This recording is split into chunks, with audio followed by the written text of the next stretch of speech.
안녕하세요. 주부가 알려주는 부동산의 모든 것의 주알무입니다. 여러분, 분양받기 정말 힘드시죠? 우리가 분양받으려는 이유가 뭐예요? 사실 이게 큰 가당치 않은 꿈을 꾸는 건 아니잖아요. 단지 내 가족이 좀 더 나은 환경에 살았으면 좋겠다. 이런 소박한 꿈인데요. 근데 또 막상 청약을 하려니 가점이 낮아서 당첨되기는 힘들고, 또 신축 아파트를 사려니까 가격은 너무 높아져서 또 부담스럽고, 그런데 또 내 집 한 채는 꼭 있어야 될까 같은 이런 불안감이 드는 게 사실인데요. 또 여러분들이 또 일반 분양은 사실 좀 접근하기는 좀 쉽죠. 만만하게 좀 해볼 만한데, 또 이런 데는 입지가 너무 좋아서 경쟁률이 치열하잖아요. 근데 또 재개발 조합원 분양권 같은 경우는 뭘부터 해야 될지, 어디서부터 시작해야 될지 막막한 게 사실인데요.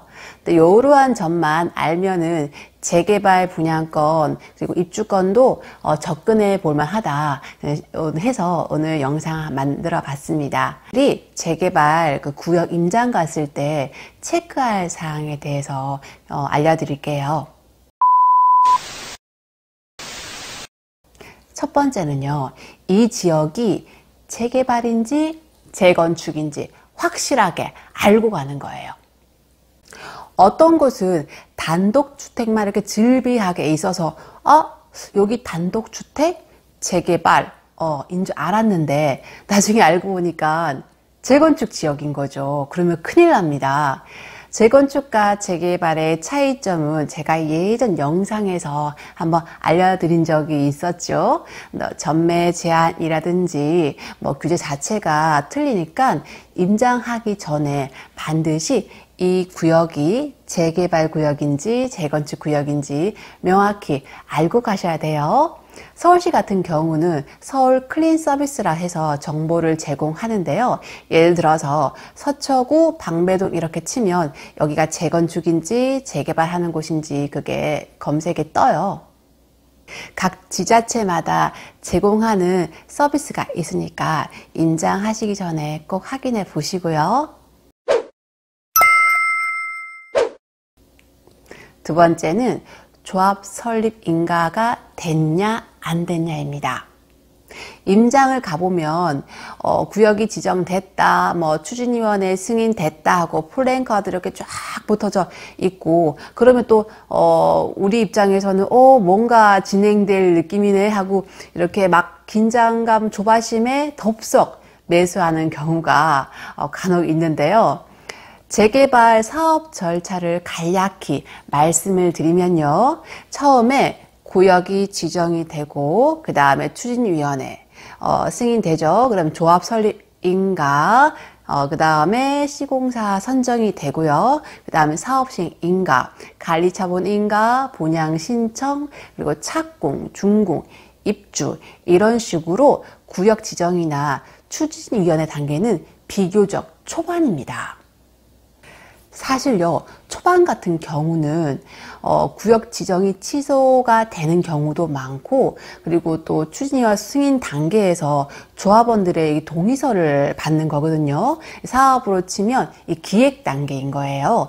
조합 설립까지는 그러니까 처음부터 구역 지정부터 조합 설립까지는 최소 5년, 7년, 10년, 길게는 10년까지 걸리는 경우도 수두룩합니다. 그래서 이때가 가장 저렴하기 때문에 싸다고 덥석 샀다가는 많은 밤을 정말 잠 못 이루는 날들로 지새울 수 있을 거니까 여러분 돈을 좀 쓰더라도 안정적인 단계인 조합 설립이 됐는 걸 보시고 매수를 하셔야 됩니다. 그래서 조합 설립 인가 여부가 정말 중요합니다.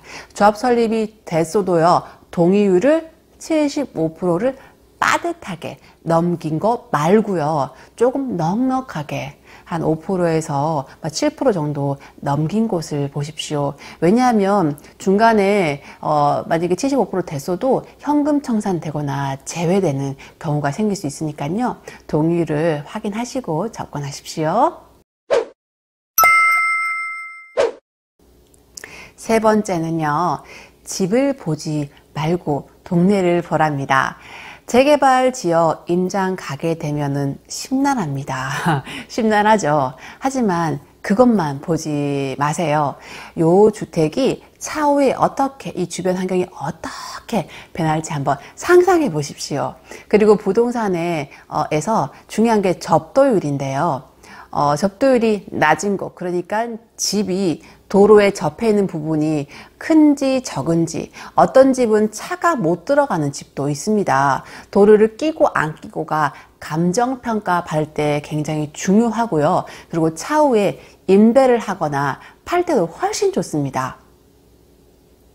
그리고 지하철 있냐 없냐, 그리고 버스 정류장이 있냐, 대중교통이 얼마나 발달되었고 주변에 학교가 있냐, 그리고 학원이나 편의시설이 얼마나 가깝게 위치하는지를 한번 걸으면서 한번 보시고요. 또 중요한 건 빌라를 매수하실 적에요. 신축은 하지 마시고요. 2008년 7월 30일 이전에 건축 허가를 받은 건축물 사셔야 됩니다. 재개발 지역에서 신축을 사게 되면 나중에 현금 청산 당하거나 그 신축 빌라만 제외가 될 수 있으니까 건축물 대장을 떼갖고 건축 허가가 몇 년도에 됐는지 확인하세요. 또 임대까지 생각하신다면 아래의 사항을 참고하시면 좋아요. 어느 정도 깨끗하게 수리가 됐는지 여부입니다. 집주인이 사는 집은 대부분 관리가 좀 잘 된 편이죠.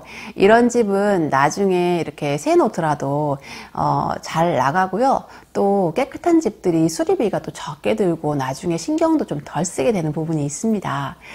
재개발 지역이 이제 지역으로 이제 지정이 되고 나면 사업이 진행될수록 사시는 분들이 생각하는 게 뭐냐면, 뭐 어차피 이거 뭐 부셔버릴 집인데, 뜯어낼 집인데 버티자라고 생각하고 수리를 안 하는 경우가 많습니다. 그래서 여러분들이 보실 적이 뭐냐면, 도시가스인가 이 집이 기름 보일러인가 연탄을 때우는가를 보시면 좋아요. 재개발 지역에서 기름 보일러나 연탄 떼는 곳 있을 수 있습니다. 근데 연료가 도시가스의 경우는 세입자 구하는 것도 훨씬 쉬운 편이고요. 외관상 도시가스 배관 보이는지 안 보이는지 그거 확인하시면은 여기가 뭘 연료를 쓰는지 알 수 있고요. 또 새가 들어 있다면 세대별로 도시가스 계량기가 따로 있는지 확인하시고, 또 출입문이 세대별로 나누어져 있는가, 요런 집 점수 더 줘야 됩니다. 좋아요. 그리고 또 남향에 햇빛이 잘 들어오고 집 전체가 좀 밝은가. 지하방의 경우 최소한 어느 정도 햇빛이 들어오는지 체크 하셔야 됩니다. 이거 정말 중요하죠. 저는 사실 그 반지하방 안 살아봤는데요. 듣기로는 반지하방은 그 만족도가 굉장히 이렇게 떨어진다고 하죠. 여러분 그거 보셨죠? 영화 기생충 생각나시죠? 근데 막 기생충 보면은 창문으로 사람들 걸어가는 그 발만 보이잖아요. 신발만 보이잖아요. 그죠? 네, 진짜 그런 집은 사실 살기가 쉽지 않습니다. 그러니까 요즘 세입자들도 가격도 가격이지만 삶의 만족도를 어느 정도 생각하기 때문에 내부 리모델링을 아무리 잘 해놔서도 창문 하나도 없고 빛도 안 들어온 집은 사실 들어오기 힘들어요. 그러니까 때문에 매입하실 적에 햇빛이 좀 잘 들어오는지 한번 보세요. 또 누수가 있는지 보셔야 됩니다. 특히 장롱 뒷면이나 침대 아래쪽에 보면 변색이 됐다든지 곰팡이가 이렇게 있는지 확인하시면 좋아요. 지하방 같은 경우는 자칫하다가 정말 대공사 일어나죠. 만약에 집이 진짜 마음에 드는데 곰팡이가 좀 있어. 그러면 이거는 가격을 조정할 때 그 카드로 쓰시면 좋아요. 이거는 뭐 누수 부분도 마찬가지고요. 이때는 가격을 좀 조정해 주십시오 라고 말씀하시면은 아마 어느 정도 설득력이 있으실 거예요. 또 전기 배선이나 형광등 너무 낡지 않았는가, 이거 중요하죠. 오래된 집이니까 당연히 그 전기 배선이 낡은 경우가 많은데요. 이거 화재 위험이 있습니다. 그러니까 꼭 주의하셔야 되고요. 이때 불을 껐다 켰다 잘 들어오는지 이런 거 한번 보시면 좋습니다. 그리고 또 형광등 너무 낡지 않았는지, 만약에 낡았다면 갈아줄 건지 한번 물어보시고요. 또 중요한 거 있죠. 화장실이 수세식인가? 저는 어린 시절 푸세식 화장실 살아봤었는데요. 화장실 정말 가기 싫었습니다. 요즘 푸세식 보기 힘들죠. 근데 그거 아세요? 아직도 재개발 지역에는 푸세식 화장실이 있다는 사실입니다. 또한 화장실이 그 외부, 그러니까 마당에 있는 경우가 있어요. 이때는 내부에 설치된 곳을 찾으셔야 됩니다. 여자분 같은 경우는, 여자분이 세입자라면 부엌은 뭐 어떻게 꽁땅꽁땅 살아요. 어찌어찌 사는데 화장실까지 난감하면은 좀처럼 이렇게 새 살려고 안 해요. 만약에, 그러니까 여러분들이 이제 갔을 때 여러 매물이 이렇게 동시에 나왔을 경우 위에 알려드린 그 상황을 체크하시고 거기에서 조금 더 나은 부분을 비교하셔서 매입을 하시면 좋습니다. 그래서 이 영상을 여러 번 돌려보면서 이런 부분을 꼭 체크해야겠다 하고 물건 구입할 때 적용하십시오.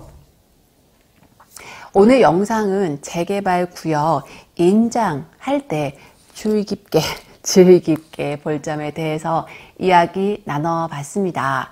여러분 영상 도움 되셨으면 구독, 좋아요, 추천 많이 부탁드립니다.